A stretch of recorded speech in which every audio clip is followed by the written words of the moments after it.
What is up, everyone? Welcome. DarkSidePhil here, and welcome to another edition of the Hateful Truth video game review series, where you can get maximum truth and minimum bullshit regarding today's newest video game releases. All of my game reviews are based around my honest playthrough footage that you can find over on my gameplay channel DSP Gaming here on YouTube. So I'm not making shit up, I'm not inflating scores, I don't get paid off to do anything, I don't work for any outlet, I'm an independent, and therefore I'm able to say everything that I want to say in a review. So this Hateful Truth is actually special for a couple of reasons. First of all, it's the very first Hateful Truth of the new year, which is a great thing. This is also the very first Hateful Truth to be exclusively here on the King of Hate vlogs. As you know, as of 2013, all my vlog style videos I've taken off my DSP Gaming channel and put them here. So this is the very first review exclusive to this channel. And one other thing, this is the very first review that I'm actually filming during a period when my new gaming schedule has gone into effect, and this year I actually decided to play a lot less every single day. Normally on a day like today, I probably would have played 6 to 8 hours of gameplay, and I would have been busy all day, and I would have had to rush through a review. Because now I've reduced the amount of gameplay that I'm doing every day, I'm able to bring you this review with video game footage. That's right, I'm actually going to take the time to do some video editing on this video and actually put in clips of the game that we're going to talk about today. So what game is it that we're talking about today? Well, this is a game that unfortunately in the United States has had quite a rocky road. And it's kind of ridiculous because most of the world already had this game quite some time before the United States did.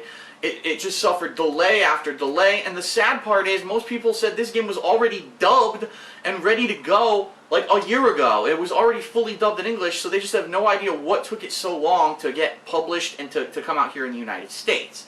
Now, I fully understand that a lot of the times the United States gets games before other countries. The difference here is it's a full year window that everyone in the world has been playing this game already. Now, the game is the spiritual successor to God Hand, to Mad World. In fact, it actually has characters in the game from Mad World. It is a unique third-person, action-based brawler, hand-to-hand combat game called Anarchy Reigns. And it's kind of hard to put your finger on saying what exactly this game is. Some people would say it's a fighting game. Some people would say no, it's a third-person action combat game. Other people would actually say, oh no, it's neither of those things, it's its own entity, it's wacky, it's off-the-wall fun. Sorry about that little jump, everyone. I actually had to jump up and do something on my PC because, as usual, YouTube is all fucked up and doing site maintenance all night, and I have to keep getting up out of my seat to start uploads and stop uploads. But anyway, sorry for the jump. So, Anarchy Reigns really could be called many different things. But at its core, it's a third-person, hand-to-hand action combat game.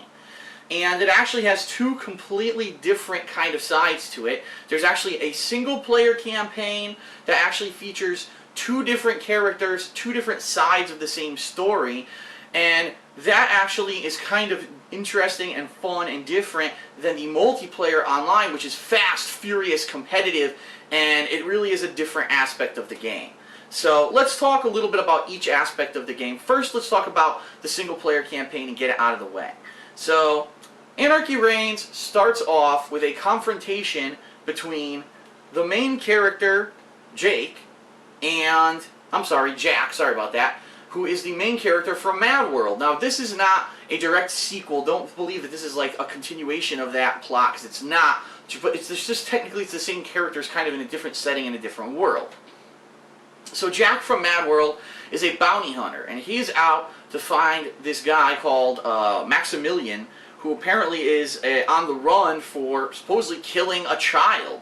And it's weird because he used to be part of like the government police force, and somehow he just lost his mind and went and killed the kid. So Jack is looking out for this guy. In the meantime, the government has set out a task force of people who are actually characters in this game who are also looking for the same guy. And so it's basically the police versus bounty hunters. That's kind of the whole, running theme of the campaign of the game. Now, you can choose to either play as Jack or as Leo, who's actually one of these government police agents. and depending on which you pick, it'll actually give you their side of the story of the campaign. And it comes out through a series of episodes that are fun and interesting, and sometimes different, but sometimes not so different. But it's basically 4 different locales for each episode. I'm sorry, each episode is 1 locale. Now I'm losing my train of thought here. And the way that the campaign works is it is varied. Sometimes you're just going to be running around killing generic enemies, going from point A to point B, and just running through these maps that actually are maps that are used in the multiplayer, but they are also played in the campaign. Now, missions can be very different. First of all, you're going to start in this open world and you run around and you have to kill generic enemies. And the generic enemies can be just regular guys that are doing hand-to-hand combat. Some of them ride vehicles. Sometimes there's helicopters and things that you have to try to jump up and hit them out of the sky or hijack the helicopter.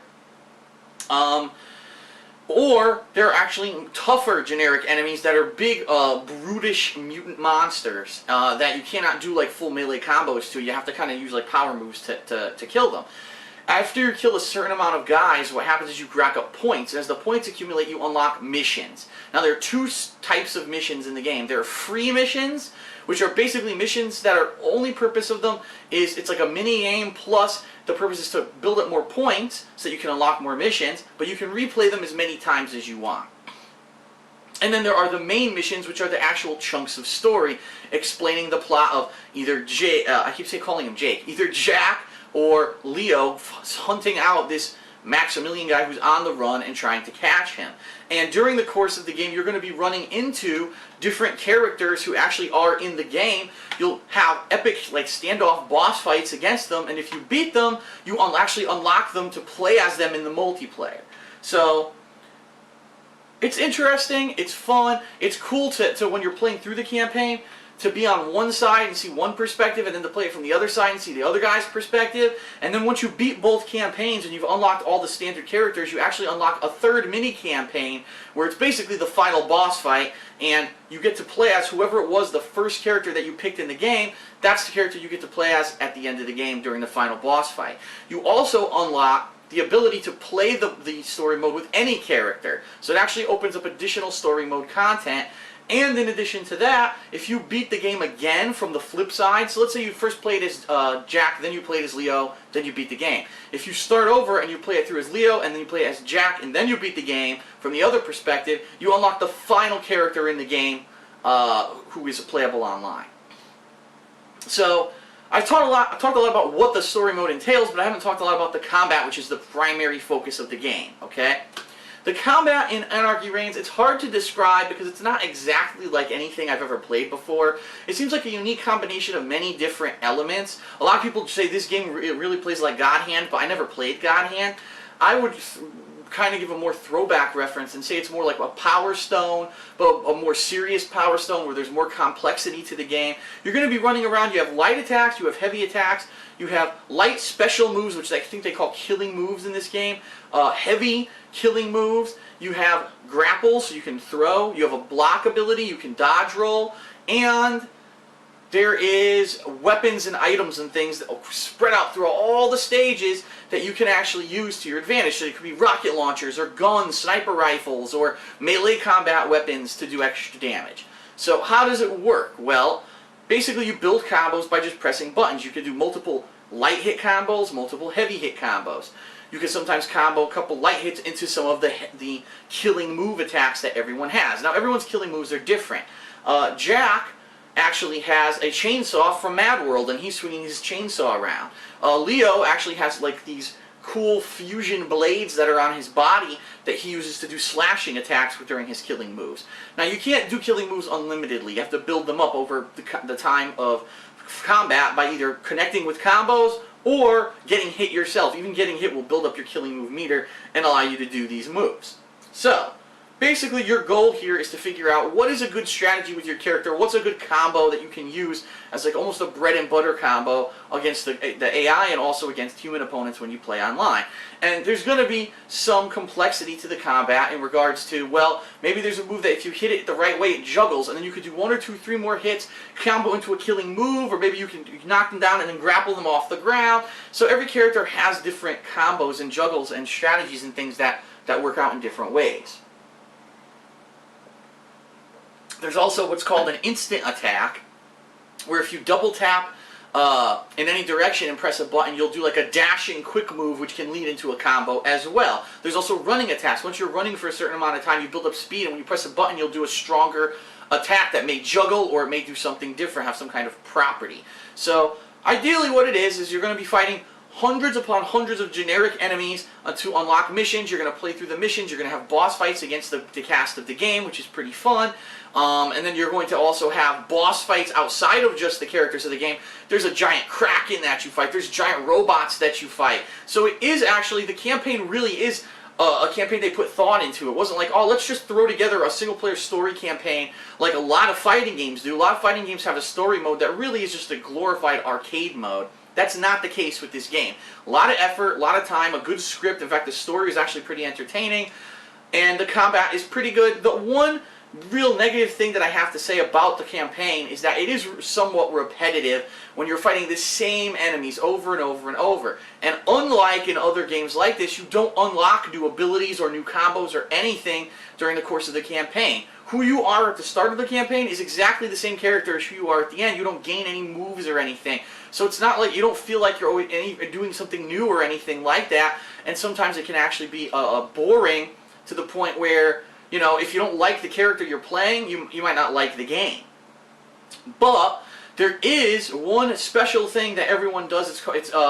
I believe they called it in this game Rampage Meter. I know in every game they call it something Rage Meter or something. In this game it's called Rampage Meter. And how you build that up is by dealing out hits and also by getting hit. Once it's maxed out, you push both thumbsticks together and your character now becomes invincible for a limited period of time, but also becomes super powerful. And all you really need to do is run up to any enemy and mash the button, and they'll just go rapid punching, boom, boom, boom, boom, boom, on the enemy, and then finish it off with a very powerful attack.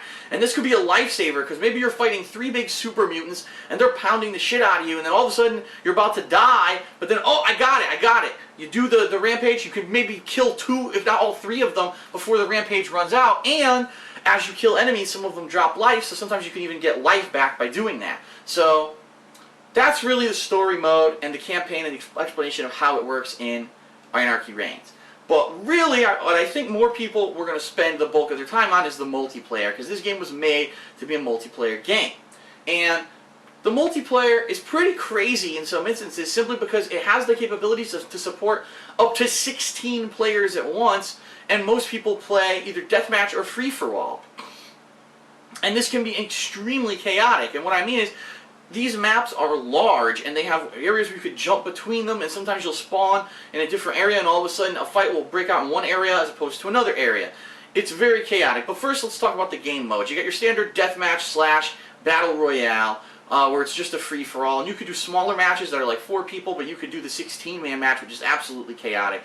You got team deathmatch, you got capture the territory, you've got all the typical competitive modes that they usually have in these games, they have in Anarchy Reigns.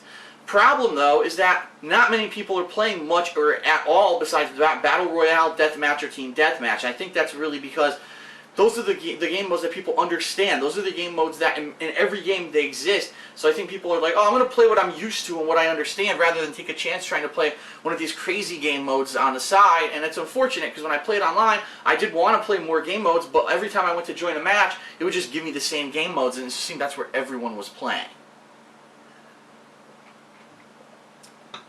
Now, I didn't play the game enough online to learn about balancing issues, to find out if anyone was overpowered. If anything, there did seem to be a character who's nowhere on this box. It's Bayonetta. Bayonetta is actually a character from Platinum Games who made this game, and they also made Mad World, and she's a character who they brought in as a pre-order bonus. If you pre-ordered the game, you get a code to play as Bayonetta in the multiplayer. but it seems like she really is overpowered compared to everyone else. She has massive reach with her killing moves, and they do like gigantic chunks of damage, and everyone's saying she pretty much is the best character in the game. So if you don't play with Bayonetta, I don't know what else to tell you about balancing, because like I said, I didn't play the game enough to really say anything about balance. But what I can tell you is that the online gameplay is fast, furious. It's got some crazy things that happen during these matches. So for example, you may be fighting on an aircraft carrier, and all of a sudden the giant Kraken from the campaign fucking comes up and starts attacking people. Or a giant fucking mech from the campaign who was a boss shows up and starts fucking everybody up. And so now you have to concentrate not only on the people who you're fighting, but also on these giant set piece things that are happening around you. The way that most of the game modes work, it's based off of kills. So it really doesn't matter how much damage you deal. If you don't get the kill, then you don't get credit for it, and you don't get the points for it. So you're definitely going to want to get the kills. The problem is, again, if you're playing one of these game modes with lots of players, there are people who act like predators. They will stand there and watch 3 or 4 people duke it out until almost no one has any life left, and then they'll swoop in and boom, boom, boom, boom, kill everyone. And it's really... it's interesting, it's fun, it's different from really anything that I've played before, but it's also a little bit frustrating. Because for me, you know, I came from a professional fighting game background, and when I play a game like this, I try to find strategies to win, and really, it doesn't seem like there's any clear-cut strategy in a lot of cases. Now, of course, if you know more complex combos and things, yeah, you're obviously going to do a lot better than someone who just knows basic button mashing techniques. But the bottom line is, if you're a predator, you can swoop in and get all the kills and really do none of the damage. And it's actually funny, because at the end of each game, every character will get certain bonus points for their performance. And so if you got deal the most damage in the game, you might get some bonus points, and you'll go up or down in the rankings at the end of the game. But there were several games where at the end of the game, the guy who blatantly won for having the most kills, didn't even get the reward for most damage. So he probably just was waiting out his time, waited for someone to be about dead, ran in and killed the guy, stole the kill, and got the fuck out of there. And that's a lot of the times what the gameplay really is. And especially in the 16-man mode, sometimes there's just so much going on that it's hard to keep track with what's happening, and you get frustrated because maybe you're fighting and all of a sudden you get knocked against a wall, and now the camera's trapped behind you and you can't really see anything. Next thing you know, 2 people came in from the side, you couldn't see them because they were off camera, they kill you instantly. And you're like, oh, this is fucking bullshit. If I could have seen what was going on, that wouldn't have happened. It was just so chaotic, and the camera screwed up because of the chaos, and that's why I died. And I did actually notice a lot of lag when I was playing this online. Now, I don't know if that's a testimony to maybe not a lot of people bought the game, and so it was connecting me to people with worse connections. But I can tell you there were people who were teleporting through the matches, who we couldn't, everyone was standing there trying to hit them, no one could hit them. It was really ridiculous. So the game's over the top, it's fun, it's gory, there's actually a lot of blood. I forgot to mention that. If you hit someone with a killing move and they die, it'll show blood exploding everywhere and their body parts will fly off, so it could be pretty gruesome at times. And it's fun if you want to mess around. If you're a serious competitive player, I don't think Anarchy Reigns is going to be your game. I think that it's too chaotic of a game to really be a game that could be considered something that, like, for example, someone would play in a tournament. But for crazy fun, zany fun, to kill a few hours with the campaign, the campaign actually is about, I believe it was around 6 hours long.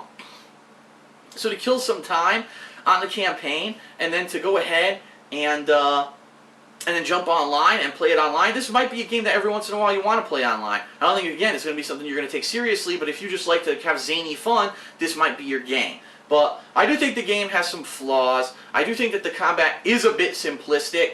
There are, like I said, yes, there are advanced things you can do, but really at the end of the day, like I said, with no character development over the course of the story, that's really disappointing, because you don't get any new abilities, so there's no incentive besides you just want to beat the story to do these repetitive missions that exist in the game. You do actually get ranked during your gameplay as well, so you might want to have some incentive to go back because you want to get the better ranking, but you really don't need to. There's no reason to. It's not like you're going to unlock amazing things if you go back and get higher rankings in every stage.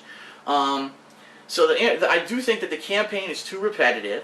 There should have been, you know, unlockables or abilities or things, incentive to keep playing it, rather than just being the same character over the entire campaign and never developing, never getting any new moves or anything like that.